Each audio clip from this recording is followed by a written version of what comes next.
Untuk ayat yang ke-11, 12 ini tentang kebalnya mereka dari nasihat.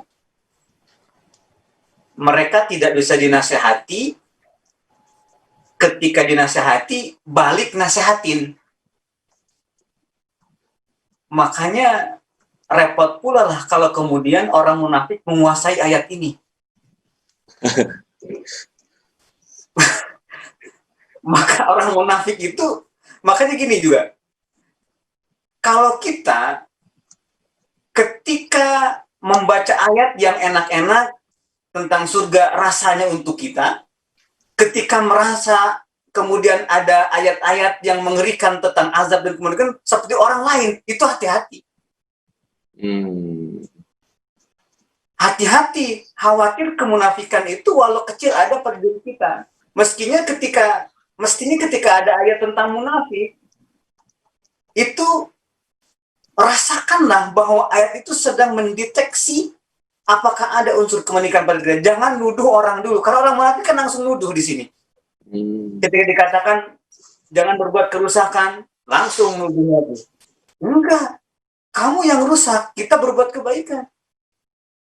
Ketika disuruh beriman, seperti imannya orang-orang yang benar imannya, mereka mengatakan, enggak, mereka bodoh, kita ini beriman betul. Nah, jadi sifat kemudian yang selalu melemparkan kesalahan kepada orang lain, kemudian menetapkan kebenaran pada dirinya, itu sifat munafik yang dilukiskan dengan ayat 11, 12. Bahkan juga ayat 13. Allahu Akbar. Wa idza laqul ladzina amanu qalu amanna wa idza khalu ila syayatinihim qalu inna ma'akum innama nahnu mustahzi'un. Ini punya dua muka. Yang menarik adalah para tokoh atau para pimpinan mereka disebut setan di sini. Orang mukmin senang berdua-duaan dengan Allah, mencari inspirasi dan petunjuk dari Allah. Kalau mereka itu mencari petunjuk, ngobrol, berdiskusi dengan para setan.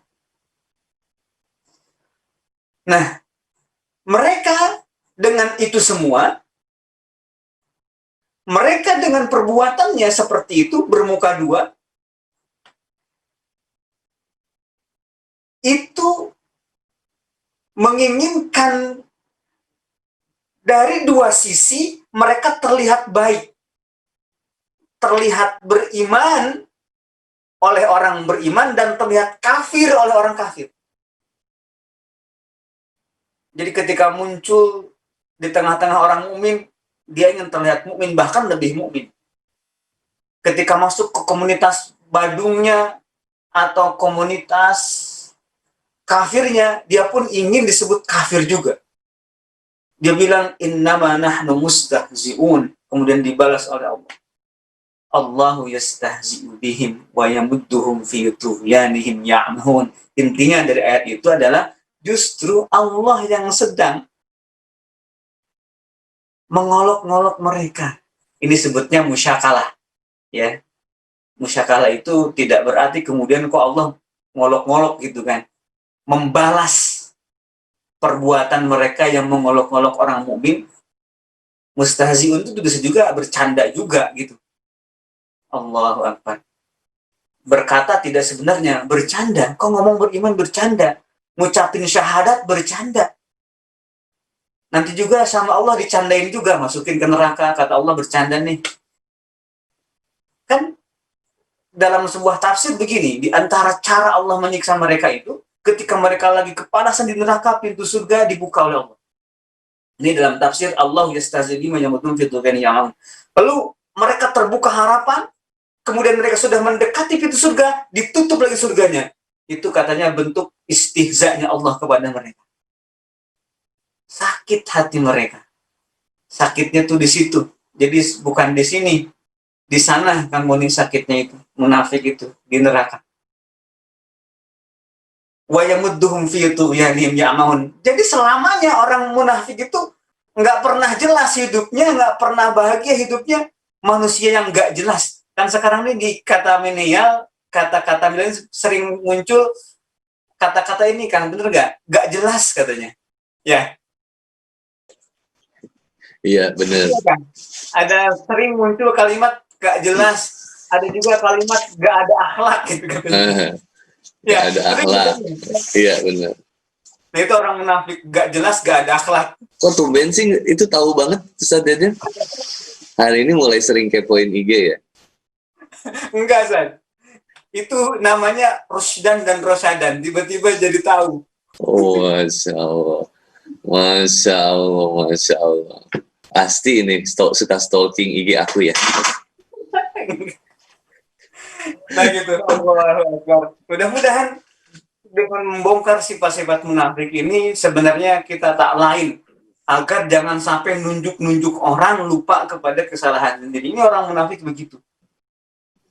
Lupa kepada keburukan sendiri, malah melemparkan keburukan itu kepada orang lain. Nah, ketika kita membuat ayat ini sebenarnya, ini pelajaran. Ternyata, selama kita kemudian menemukan ayat yang berbicara tentang keburukan seperti tidak sedang membicarakan diri sendiri, itu jangan-jangan di situ ada sedikit, ada kemunafikan walau sedikit. Kemudian disingkap oleh Allah Subhanahu wa Ta'ala. Kalau orang muttaqin itu disebut ulaika ala hudam mir rabbihim wa ulaika humul muflihun. Orang yang beruntung dan orang yang mendapatkan hidayah. Kalau orang ini sebalik ini, ulaika alladzina ishtaraw ad-dhalalata bil huda. Mereka menukar petunjuk dengan kesesatan. Fama rabihat tijaratuhum wa ma kanu muhtadin. Ini untuk mutabaqah dengan terbalik ya, muqabalah tibak sebutnya itu dengan muttaqin. Ulaika ala hudam mir rabbihim, itu orang muttaqin. Kalau mereka munafikin, ulaika alladzina ishtaraw ad-dhalalata bil huda. Kalau orang muttaqin, wa ulaika humul muflihun. Kalau orang munafikin, fama rabihat tijaratuhum wa ma kanu muhtadin. Kebalikannya orang muttaqin yang disebut pada ayat yang kelima dari surah Al-Baqarah. Baik. Iya, gimana Abi? Kan orang komunikasi, ya. Di sini ada kecerdasan dalam konsep membuat perumpamaan. Ya. Ya, dan ini Allah yang membuat perumpamaan. Yes. Luar biasa kalau kita lihat di sini kan, tentang perumpamaan-perumpamaan yang misalnya mereka itu adalah orang yang membeli kesesatan dengan petunjuk. Ini sebuah transaksi yang tidak pernah terjadi dalam dunia bisnis manapun, tetapi ini fakta dalam kehidupan mereka, dan ini sungguh sebuah transaksi yang paling bodoh gitu. Nah ini luar biasa kalau mau dilihat dari sisi nilai balaghah daripada nilai perumpamaan di sini. Tapi pemirsa yang berbahagia, bahasa perumpamaan di dalam Al-Quran itu diangkat biasanya untuk memudahkan sebagai perumpamaan supaya mudah mengilustrasikan sesuatu yang rumit setelah kita diajak dari ayat 1 sampai 15 gitu ya. Nah di ayat 16 kemudian ada sedikit ilustrasi walaupun nanti perumpamaan yang lebih banyak lagi di ayat 17 sampai ke 20. Mangga Kang Boni dulu. Keren. Ustaz Deden. Mana udah tulis lagi. Dari ayat 11 tadi, mulai dari yang nggak bisa dinasehatin tapi sering menasehati.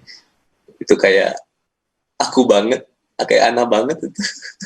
Sama kan. Aduh, astagfirullah. Jadi aku pas Kiai Deden ngejelasin ayat ini tuh kayak kenapa Ustaz Kiai Deden tuh setiap ngejelasin ayat tuh selalu sasarannya aku lagi, Ana lagi. Aduh, Masya Allah. Jadi terus tambah sering nuduh. Tadi kayak Ana nuduh hati Ustaz Deden kayak tembok. Aduh. Terus tauzubillah, ini pimpinan mereka adalah setan, subhanallah. dan mereka bermuka dua gitu. Kalau ketemu Kiai Deden berbaik hati, kalau bertemu dengan yang penjahat, ya kita juga sahabat. Itu saya khawatir banget. Masya Allah. Tapi ya ini sering nunjuk orang tapi nggak mau menyadari kekurangan diri. Ya kayak aku kalau bahas tadi ada perumpamaan juga. Sebenarnya melihat kesalahan itu terkadang orang yang munafik itu menggunakan teropong. Sekecil apapun kesalahan seseorang itu bisa dilihat. Harusnya melihat kesalahan itu menggunakan cermin. Karena cermin itu tidak pernah berbohong. Karena bahkan ada kisahnya di mana kemudian cermin itu disalah pergunakan oleh seorang putri yang kemudian mengatakan, wahai cermin, katakanlah kepadaku, siapa yang paling cantik di dunia ini? Nah itu penyalahgunaan penggunaan cermin.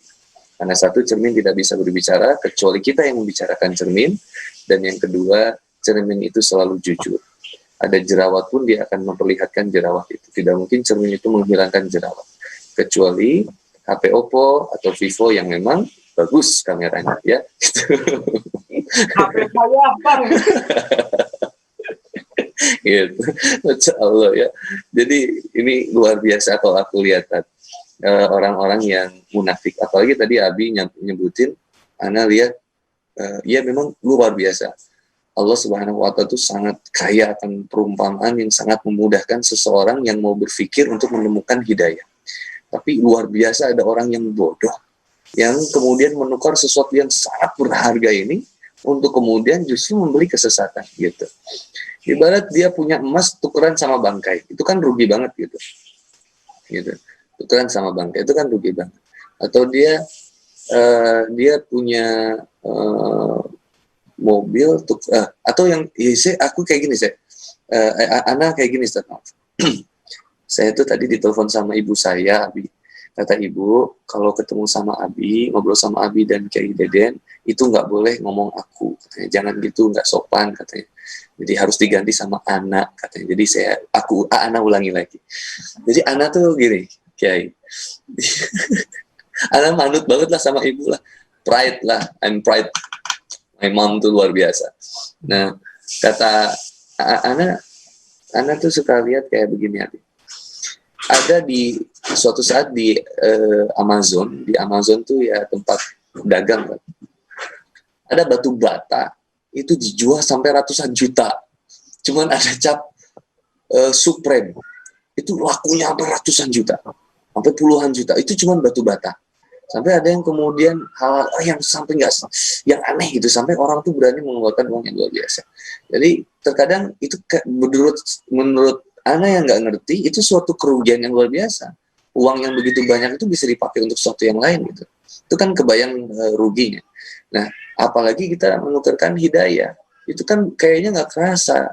Kita kayak menukar hidayah dengan jabatan, menukar hidayah dengan kesenangan, menukar hidayah dengan supaya misalkan teman-teman supaya diakui oleh lingkungannya gitu. Lu nggak enak nih kalau nggak mabok nih, nanti disebutnya gimana nih, nggak asik segala macam. Itu sayang banget gitu. Ternyata hidayah ini baru kerasa mahalnya ketika kita udah meninggal, baru tahu, coba aja dulu aku begini, coba aja dulu aku begini, kan baru kerasanya begitu. Jadi tadi akhirnya kesimpulannya aku dapat banget poinnya dari Kiai Deden bahwa Ana dapetin banget kesimpulannya dari Kiai Deden bahwa muttaqin itu beruntung dan mereka senantiasa mendapatkan hidayah dan dia senantiasa mendapatkan itu dari Allah. Sedangkan orang yang munafik, satu aja katanya, ruginya parah, ruginya sangat-sangat parah. Nah ini mungkin Abi yang bisa Ana dapetin dari penjelasan Kiai Deden.